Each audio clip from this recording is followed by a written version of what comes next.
Tıbbın kalbinden gelen bir isimle beraberiz. Yıllar önce aynı koridorlarda başlayan yolculuğumuz bugün yeniden kesişiyor. Genel cerrahi alanında sayısız başarılara imza atmış, bilgi ve tecrübesiyle binlerce insanın hayatına dokunmuş bir profesörümüzle birlikteyiz. Profesör Doktor Cemalettin Camcı. Hocam hoş geldiniz. Hoş bulduk. Teşekkürler. Çok güzel bir giriş oldu. Ve ben bunları layık mıyım bilemedim şimdi. Bir an bir düşündüm. Hocam, ama teşekkürler. Güzel. Kulağa hoş geliyor. söylediklerimden çok daha fazlasını düşünüyorum, Eyvallah, açık çok söyleyeyim yani. teşekkürler, sağ olun. Benim için çok değerlisiniz Eyvallah. öncelikli olarak. İyi mukabil. Hocam, direkt olarak sorularla başlayayım. Olur. Obezite neden çağımızın en hızlı yayılan hastalığı? Sizce bunun temel sebebi nedir? Obezite hakikaten çok fazla artmaya başladı. Özellikle Avrupa Birliği ülkeler arasında Türkiye başı çekiyor. Amerika'da da zaten bildiğimiz üzere son derece fazla obez kişi var. Bu şundan kaynaklanıyor anladığım kadarıyla ya da benim gördüğüm kadarıyla. Ucuz gıdaya ulaşmadan kaynaklanıyor, ulaşabilmeden kaynaklanıyor. Çünkü sağlıklı gıda biraz pahalı olmaya başladı şu son dönemlerde. Evet. Özellikle pandemiden sonra iyice pahalanmaya başladı. Dolayısıyla junk gıda dediğimiz, yani böyle yüksek kalorili, düşük maliyetli ve rafine gıda şeklinde tüketmeler arttıkça obezite de artmaya başladı. Ve bunun tezahürü de önümüzdeki 10 yılda artarak devam edecek gibi görünüyor. Anladım. Peki hocam, hangi aşamadan sonra cerrahi devreye girmeli? Her kilolu hasta ameliyat mı olması gerekiyor? Şimdi şöyle, obeziteyi önce bir anlamamız lazım. Zaten Sağlık Bakanlığımızın Dünya Sağlık Örgütü kılavuzluğunda çıkardığı bir şey var, yönerge var. Bu yönergeye göre vücut kitle indeksi diye bir şeyimiz var, bir belirtecimiz var. Kişinin kilosunu boyunun karesine, metre cinsinden karesine böldüğümüz zaman çıkan değer. 25'e kadar bu normal.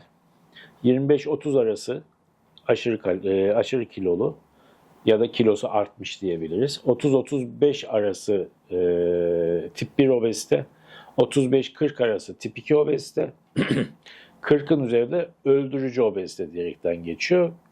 Hatta 50'nin üzerinde artık süper obez diyerekten geçiyor.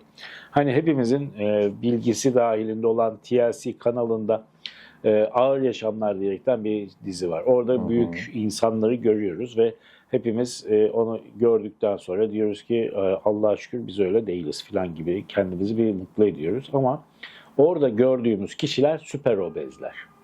Etrafta gördüğümüz kilolu kişiler tip 2 obezite ile öldürücü obezite arasında gezen insanlar. Bizim yakın çevremizde gördüğümüz insanlar. Ve onun öncesi de işte hadi hafif kilolu, az göbekli vesaire, onlar da tip 1 obez şeklinde karşımıza çıkıyor. Anladım. Peki bu ameliyat için en uygun adaylar hangi Evet, kısma onu giriyor? söyleyecektik. Öldürücü obez artık ne yapsa kilo veremeyeceği için çok nadir örnekleri var. Kendi kendine kilo verenler, işte spor yaparak kilo verenler vesaire. Ama burada en önemli noktalardan bir tanesi bu hayat tarzı değişikliği yapabilmek. Yani sorunuza şöyle cevap vereyim. 40 üzeri obeziteler, yani vücut kitle indeksi 40'ın üzerinde olan obeziteler kesinlikle ameliyat gerekçesi olarak kabul ediliyor tarafımızdan. Ama 35-40 arası olanların yandaş hastalığı varsa nedir? Obezitenin yaptığı yandaş hastalıklar: 1. Şeker hastalığı, 2. Evet. Kalp hastalığı, 3. Tansiyon veya işte bel çevresi genişliği vesaire gibi metabolik sendromun komponentleri şeklinde karşımıza çıkan vakalarda 35 üzeri hastaları ameliyat edebiliyoruz. Ama 30 ile 35 arasındaki kişileri de eğer bu hastalıkları olup da tedavi edilmesi güç, artık tedavi edilemiyor dediğimiz ve konsey tarafından değerlendirilen hastalar varsa onları da bu şekilde ameliyat edebiliyoruz. Ama aksi takdirde 35'in altını çok fazla ameliyat etmemeye gayret ediyoruz. 30'un altında kesinlikle 30'un altında endikasyon kesinlikle yok. Endikasyon dediğimiz gerekçe. Yani ameliyat gerekçesi yok. Ama bu bizim ülkemiz için geçerli, Batı toplumları için geçerli. Ancak Doğu toplumlarında, özellikle Çin'de Japonya'da. Diyeceksiniz ki orada da var mı obezite? Gerçekten var. Onlarda birazcık daha sınırlar 27'ye falan çekilmiş durumda. 27 Ameliyat üzerine için mi? ameliyat için. Çünkü oradaki insanların şöyle bir çalışma var. 3000-4000 kişiyi içeren bir çalışma. Bütün hepsinin tomografileri çekilmiş ve vücut kitle indeksi düşük olsa bile yağ yüzdesinin fazla olduğu gösterilmiş. O nedenle Çin toplumunda, Uzak Doğu toplumunda bu limitler birazcık daha aşağıya çekilmiş durumda. Peki şöyle bir soru sorayım. Şimdi obezite ameliyatı var. Bir de bypass, mide bypass ameliyatı var. Evet. Siz hangi durumlarda sleeve gastrektomi dediğimiz obezite ameliyatını yapıyorsunuz? Hangi durumda bypass ameliyatını yapıyorsunuz? Yani halk arasında bilinen tüp mide. Tüp mide. Bu sleeve gastrektomi dediğimiz hadise İngilizcesi zaten. Normal şartlarda prensip şu olmalı. Biliyorsunuz daha evvel Amerika Birleşik Devletleri'nde ve Batı'da, Belçika'da dahil olmak üzere, İngiltere'de dahil olmak üzere bypass cerrahisi daha ön plandaydı. Neydi Evet. bypass cerrahisi? Mide ile yemek borusunun altındaki bir 4-5 santimetrelik kısım tamamen ayrılıyor ve ince bağırsak getirilip oraya yapıştırılıyor.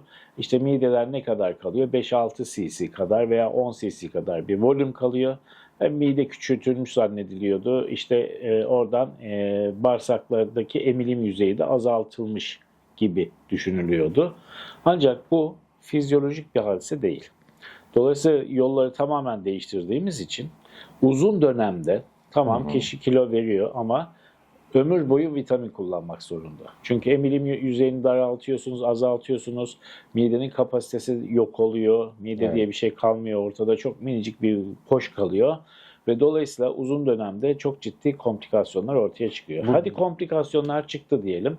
Hadi bunu geri döndürelim, normale çevirelim. Böyle bir şansımız yok. Ya da teknik olarak çok çok çok zor. O nedenle bu tür ameliyatlarda, özellikle şeker hastaları için yapılan ameliyatlarda biz bypass cerrahisini görüyoruz ama tüp mide ameliyatında da tek başına diyabeti önleme şansı %70'lere kadar çıkabiliyor.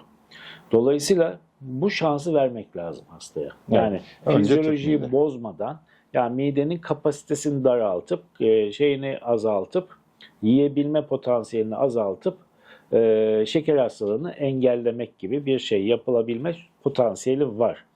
Burada şu devreye giriyor. Bu hastalarda hata nerede olacak? Ya da ne zaman biz bu hastalarda tüh keşke yapmasaydık dediğimiz hastalar oluyor bazen. Nedir bunlar? Hastada duygusal yeme bozukluğu varsa bunu çözemiyorsunuz. Evet. Ne yaparsanız yapın çözemiyorsunuz. Çünkü nedir? Yemek insanı bir mutlu eden bir hadise. Kesinlikle. Çünkü hani kafamız bozuk olduğu zaman hepimiz bunu yaşamışızdır. Kafamız bozuk olduğu zaman 2 parça çikolata atavermek ağza insanı mutlu eder. Niye? Çünkü bu çikolata veya kakao beyindeki tatmin duygusunu ön plana çıkarır. Aynı tatmin duygusunu 35-40 dakikalık bir spor da ortaya çıkarır. Hangisi tercih edilir? Çikolata. Çikolata tabii ki. Yani en kolayı o. Özellikle kadınlar arasında bu çok daha belirgin. Şimdi bir araştırma yapmışlar. Araştırmada şu, bu acaba obezlerin yüzde kaçı bu duygusal yeme bozukluğu acaba diye. %35 çıkmış. 3 hastadan bir hasta. Duygusal yeme bozukluğu. Ne demek bu? Siz bu hastalara önceden fark etmezsiniz. Bu hasta yiyecek. Ameliyattan sonra da Ameliyattan sonra da yiyecek. Çünkü kendini tatmin etmek zorunda. Evet. Aynanın karşısında kendiyle barışık olmayan kişi tabii ki bu ameliyattan sonra kiloyu verdikten sonra ki bu kilo verme fazla kiloların %90-95'i bir yılın sonunda gidiyor. Ve dolayısıyla düşünsenize bir yılın sonunda filinta gibi bir şey oluyorsunuz. Evet. Bu Yeni bir ameliyattan hayat sonra. aslında. Yeni bir hayat tabii ki. Yeni bir sen diyerekten böyle promosyon yapılıyor ya. Hep Evet. böyle şeyler yapılıyor. Reklamlar yapılıyor. Gerçekten böyle. Ama kişinin kafası bozuksa başka sebepten dolayı kocasına kızdı, karısına kızdı, işte ona bir şey söyleyemedi, kendini mutlu edecek bir şekilde o zaman çikolatayı ağzına atıyor. Pahada fazla ama şeyde hafif Evet. dikkat ediyoruz. Kaloride fazla, miktar olarak az. Hemen atıveriyoruz. Herkes kendisi mutlu oluyor bu şekilde. Dolayısıyla baktığımız zaman bu tür bozukluğu olan kişilerde tekrar kilo alımı söz konusu olabiliyor. Oraya birazdan geleceğim hocam da şeyi sormak istiyorum ben. Şimdi hastalar ameliyat olduktan sonra ilk dönemden bahsediyorum. Bir yıllık süre içerisinde en büyük yaptıkları hata ne hastaların? Evet, şimdi bu obezite ameliyatlarından sonra, özellikle tüp mide ameliyatından sonra yemeye devam etmeleri. Ben yiyeceğim kardeşim modunda insanlar en büyük hatası bu. Bir başka ikinci büyük hata hayat tarzı değişiklikleri yapamamaları, yapmamaları, bunu da yapmamak için direnmeleri. Açıkçası yoksa bu yapılırsa gerçekten verilen kilolar kalıcı olarak sağlanmış oluyor. Aksi takdirde tekrar kilo almak çok zor bir şey değil. Gerçekten kolay bir şey. Anladım. Hocam şöyle bir soru sormak istiyorum. Şimdiye kadar yüzlerce ameliyat yaptınız. Evet. Büyük bir kısmına ben de tanık oldum. Obezite ameliyatı sonrasında hayatı değişen, örnek verebileceğiniz bir hikayesi olan hasta örneğiniz var mıdır? İsim vermeden bir Valla örnek. şöyle çok fazla örnek var. Onlardan bir tanesi işte biraz evvel bahsettiğim ne derler 240 kiloluk vaka. Hı hı. O 240 kilo benim için de zor bir vakaydı gerçekten. O kadar yüksek almamıştım hiç.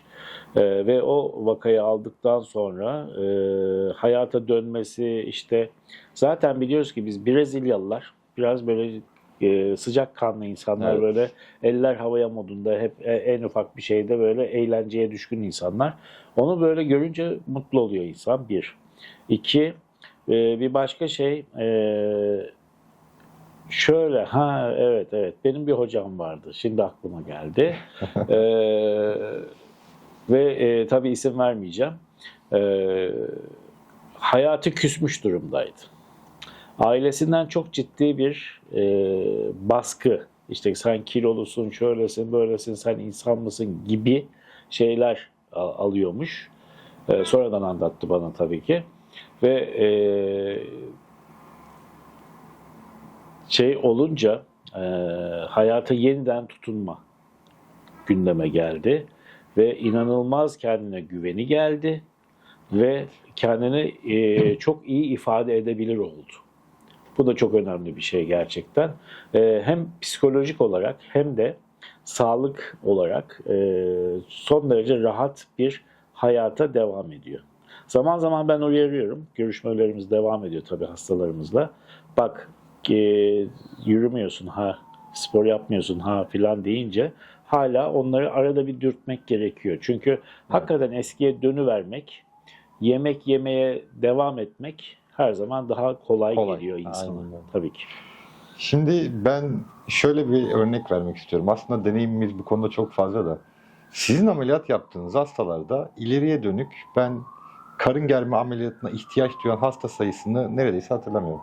Yani Çok karın nadir. germeye neredeyse gelmiyor hastalar tekrar. Yani belirli bir Ya kiloyu kaçıyorlar başka bir yerde oluyorlar. ya başka bir yerde oluyorlar, geri gelmiyorlar. Evet. Ama çünkü ben birçoğuyla iletişim halindeyim o hastaların. Gerçekten kademeli zayıflıyorlar ve iyi bir başarı elde ediyoruz. Bunun sebebi nedir hocam? Bence şu, bir, olayı iyi anlatmak baştan. Evet. Çünkü baştan biz işte görsel olarak, siz de şahit oldunuz buna, görsel olarak hastayla bir anlatıyoruz. Normal fizyoloji bu, olması gereken bu, sendeki bu. Şunu yaparsan şöyle olur, bunu yaparsan böyle olur. Yapmazsan daha kötüsü olur gibi Evet. bir şeyimiz var. Baştan hani tavuğun bacağını önce bir yırtıyoruz baştan. Ondan sonra bir şeyleri üstüne koyabiliyorsak şayet, ki karşımızdaki kişi de bizi anlıyorsa, o karın germelere vesaireye ihtiyaç olmuyor. Evet. Çünkü spor çok önemli bir şey. Çünkü cildin elastikiyeti çok önemli. Sporla beraber şey yapıyor, oturuyor bu. Bazı hastalarımız tabii çok fazla kiloluları tabii ki estetik ihtiyacı olacak. Mesela biraz evvel bahsettiğimiz 240 kilo illaki olacak. Çünkü Yani. sarkacak o. Bir deri var ortada. Ya evet, bizim ama genelde ameliyat ettiğimiz barem 40 civarı, vücut kitle indeksi 40 civarı, 35-40 arası yandaş hastalığı olanlar olduğu için çok aşırı kilolular değiller. Yani kilolular, hastalıkları var ama sarkacak seviyede, o ağır yaşamlarda gördüğümüz kişiler gibi değiller. Ondan dolayı bir de söylediğimiz sözleri tutuyorlar. Bir de takip çok önemli bu Evet. hastalarda. Bence en önemlisi bu. Takip ettiğimiz zaman işte ya bak koşmuyorsun, bak yürümüyorsun, birazcık spora git falan diye dürttüğümüz zaman hastaları birazcık daha şey yapıyorlar. Yani tutuyorlar sözleri. Evet. Ha ben kontrol altındayım, bakın gideyim bari falan modunda olabiliyor yani. Aynen öyle. Peki hocam, ameliyat riskli mi? Yani ameliyatın muhakkak riskleri vardır ama obezite ameliyatından insanlar en çok neden kaçıyorlar? İşte çok riskli, ben bıçak altına yatacağım ama ölüm ihtimali var. Bunları biraz detaylandırsanız hocam. Şimdi Neden şundan- ölüyor bu insanlar Ha, obeziteden? evet, ona gelmeden evvel şimdi mesela bir Mounjaro ve Ozempic dalgası var şu an dünyada var. Hı hı. Çünkü işte ameliyat riskli, işte ameliyat olmak istemiyoruz, biz ilaçla şey yapıyoruz vesaire, ilaçla kilo vermek istiyoruz gibi şeyler var. Ona da Evet. girmemiz lazım. Aslında evet kilo verdiriyor. Ozempic olsun, Mounjaro olsun ya da ikisinin kombinasyonu olsun.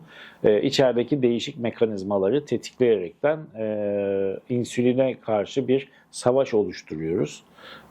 Ve kilo vermeye devam ediyor. Ama uzun dönem yan etkileri ne alemde kimse bilmiyor.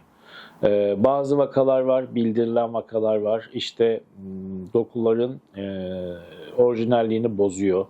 Ameliyat yapmaya kalktığımız takdirde parşömen gibi oluyor, midenin duvarı gibi şeyler var. Ben öyle bir vakaya karşılaşmadım. Yani duyumlarımı söylüyorum sadece. Ve bu tür vakaların sebebi nedir? İşte ben ameliyat olmak istemiyorum. Maliyeti ameliyatın neredeyse 1,5 katı olmasına rağmen insanlar bunu tercih ediyorlar. Daha pahalı. Daha pahalı tabii. Oo. Şeyden daha pahalı. Ve dolayısıyla baktığımız zaman bunlara niye korkuyor bu insanlar? Şundan dolayı korkuyor. Bir, binlerce kişi sağlıklarına kavuşuyor ama bir kişi negatif bir şey gördüğü zaman ya da hayatını kaybettiği zaman bu tabii ki sanki bütün hepsi hayatını kaybedecekmiş gibi lanse ediliyor Evet. şeyde, medyada. Bu da özellikle yurt dışı hastalarında, yurt dışı özellikle İngiltere'deki hastalarda ciddi bir probleme yol açtı. Ve nedir buradaki hadise? Bir, uzunlamasına mideyi stapler hattı dediğimiz zımbalama hattıyla kapatıyoruz. Midenin şeyi daralıyor ama tabii bu zımbalama hattı iyileşene kadar 2-3 haftada iyileşiyor bu. Ve bu esnada kişi tekrar eski şeyine hemen gıda tüketimine devam edecek olursa burası açılabiliyor. O nedenle bu süreç zarfında bizim basamaklı bir besleme programımız var. Bunlardan bir tanesi şu. İlk 2-3 hafta, bazen 1 aya kadar uzayabiliyor bu. Sıvı gıda ile besliyoruz hastayı. Sebebi şu. Biz katı gıda versek mide eski alışkanlığında olduğu gibi kasılmaya başlayacak. Şimdi kasılan bir yer, hareketli bir yer, ucunda bir zımba hattı varsa şayet buranın açılmasına sebep olabilir. Evet. Kaçak olabilir. Buradaki en önemli noktalardan bir tanesi kaçak olup da fark edilmemesi. Bizim yurt dışı hastalarımız bizle bir hafta, maksimum 10 gün birlikte oldukları için bu süreç 1 aya kadar uzadığı için kendi ülkelerinde buna maruz kalabilirler. Çünkü nedir? Şöyle bir senaryo düşünelim. Çok yemeği seven bir insana ameliyat ettiğimizi düşünelim. Hı hı. Ve ameliyattan sonra da diyoruz ki sadece sen çorbamsı şeyler içeceksin. Sıvı alacaksın. Tane bile olmayacak. Tane çorbanın bile içerisinde. olmayacak diyoruz. Hastaya küfret daha iyi. Evet. Çünkü adamın alışkanlığı ya da kadının alışkanlığı yeme üzerine, ağızdaki o haz üzerine kurulu. Tabii siz bunu baştan anlatmazsanız kişiye yiyeceğim zanneder. Yedikten sonra aşağıya gönderdikten sonra mideye tamam her şey yolunda ama içeride bir şeyler olduğu zaman ortalık karışıyor. Evet. Dolayısıyla biz bunu baştan anlatmazsak hastaya ve hasta yakınına ve buna dikkat etmezse bu kaçak olma ihtimali artabiliyor. Her ihtimale karşı bu kaçağın riski %1 ila 3'tür normalde. Düşünsenize %97 ila %99 başarılısınız. Evet. Ama %1'de sıkıntı var. O %1'de %100'müş gibi çıkıyor karşımıza. Tabii. Olay bu. Dolayısıyla yani bizim dikkat etmemiz gereken şey bir, hastayı bilgilendirmek. Hastayı sorunun paydaşı yapmak. Hı hı. İki, bütün olabilecekleri önceden bildirip dolayısıyla şey yapmak. Ne derler ona? Kişiyi haberdar etmek ve bunları erken dönemde fark edersek hastanın ölmesi diye bir şey söz konusu değil. Evet. Bence. Dolayısıyla bu komplikasyonlar olabiliri önceden kabul etmesi lazım ki hasta biz aynı yolu da yürüyebilelim. Dolayısıyla bunları kümülatif olarak baktığımız zaman çok ciddiye alınacak komplikasyonlar değil bunlar. Bütün resme baktığımız zaman. Ama tabii geldiği zaman da gereğini yapmak gerekiyor. Bütün mesele bu. Yine takibe geliyor Fark aslında iş. etmeden işte yok bu benden değil, işte bu benim yaptığım ameliyat cillop gibiydi de şöyleydi de böyleydi de, bunlar fasafiso şeyler ve insanları korkutan şeyler burası zaten. Evet.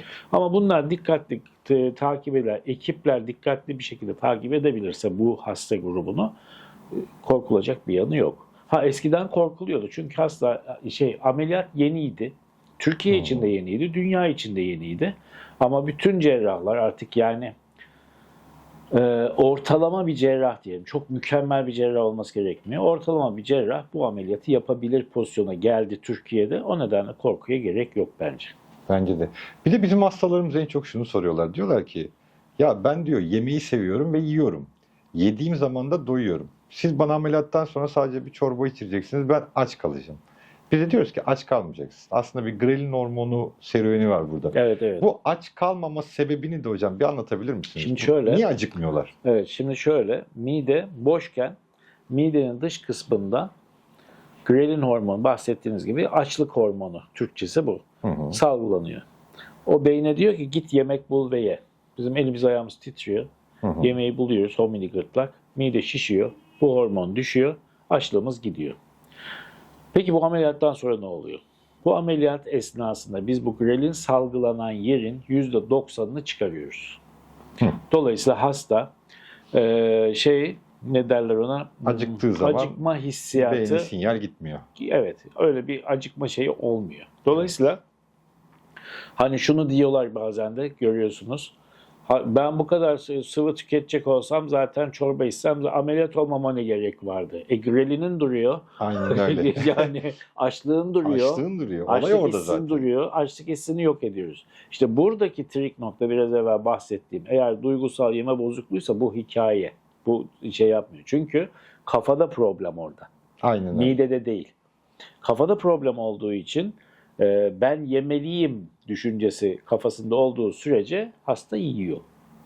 Tabii mide uzun dönemde baktığımız zaman elastik bir organ olduğu için genişleyebiliyor, kapasitesini artırabiliyor. Kapasitesini artırdığı zaman da hadi hep tekrar eskiye dönebiliyor. Benim öyle bir hastam var. Daha evvel 180 kiloyken tüp mide ameliyatı olmuş. Hı hı. 90'a düşmüş. Yarısı gitmiş adamın. Çok iyi. Yani 1.80 falan boyu vardı. Bana geldiğinde 175 kiloydu tekrar. Ben Kiloyu hatta verdi, dedim ki tekrar oğlum sen aldı. kimle kavga ediyorsun, derdin ne? Yani tekrar almış o kiloyu çünkü. Evet. Tekrar biz ona bypass cerrahisi uygulamak durumunda kaldık. Çünkü yaptığımız zaman midenin kapasitesinin hala eskisi gibi az olduğu ama hastanın devamlı yemek yediği veya işte kalorisi yüksek şeyler, gıdalar tükettiğini tespit ettik. Bypass cerrahisini yaptık. Kilo verdi. Diyetisyen kontrolünden ondan sonra 3 ayda mı 5 ayda mı ne kaçtı. Bir daha ulaşamadık kendisine. Yok ortalarda. Yani bir de böyle şöyle bir örnek var. Sırası gelmişken. Kongrenin birinde işte birbirimizden vakaları yapıyoruz, tartışıyoruz, paylaşıyoruz vesaire. Arkadaşım biri kalktı. Hocalara, bu işte duayen olan hocalara galiba 3-4 sene evveldi. Soruyor. İşte hastaya tüp mide yapılmış. Hı hı. Tekrar kilo almış. Ondan sonra bypass cerrahisi yapılmış. tekrar kilo almış. İkinci bypass cerrahisinde bağırsak kısmı daha da daraltılmış, yine kilo almış. Ne yapacağız biz bu hastaya diye. Hoca dedi ki bırakın yesin dedi ya.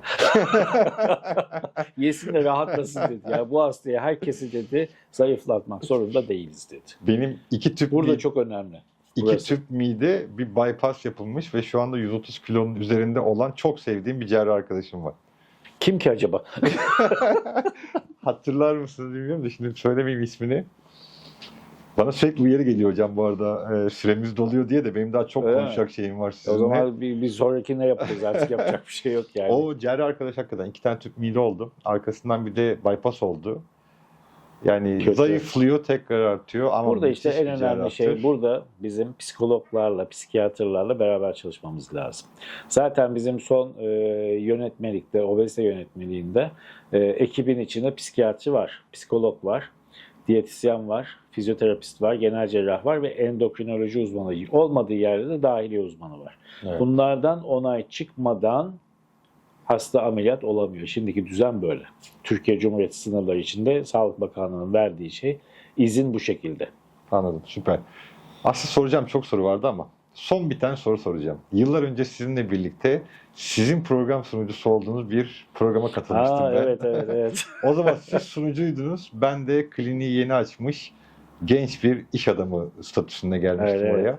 Sunucu olmak mı daha zor yoksa konuk olmak mı daha Konuk zor? olmak zor ya. Sunucuyken soruyu sor, bekle. Yani ama tabii şey yapmak, konuk olmak ikisi de zor aslında. Kamera karşısına geçmek. Çünkü hakikaten orada bir şey var, heyecan olayı var. Ne bileyim işte kimler dinleyecek bizi, acaba yanlış bir şey söyleyeceğim mi falan, aman yanlış bir şey çıkmasın ağzımdan falan diye gibi. İkisi de sıkıntılı ama sunucu olmak daha rahatmış galiba. Demek ki ben o zaman katıldığım zaman programa daha yeni sektöre yani kendi şirketini yeni kurmuş biri olaraktım. Fazla da rüştümü ispat ettiğim bir durum yoktu. O zaman çok heyecanlıydım. Sektörde zaten çok iyiydiniz ki zaten. Onun için aldıydık konuk olarak. Şimdi rahatım hocam. Kendi şirketlerimiz, işlerimiz çok güzel. Kendimizi ispatladık. Maşallah. Evet. Bana sunuculuk daha rahat geliyor açıkçası şu anda. O zaman çok heyecanlıydım. Ellerim titriyordu sizin Tabii o programınıza zaman çıktım diye. sıkıntılı. Ya şey olmak zor. Konuk olmak zor. Zor. Vallahi Gerçekten zor. zormuş yani. Teşekkürler, sağ olun. Hocam çok teşekkür ediyorum. Çok Ben keyifli teşekkür bir ederim. sohbet oldu. Evet. Bir sonraki bölümde görüşmek üzere. Hoşçakalın.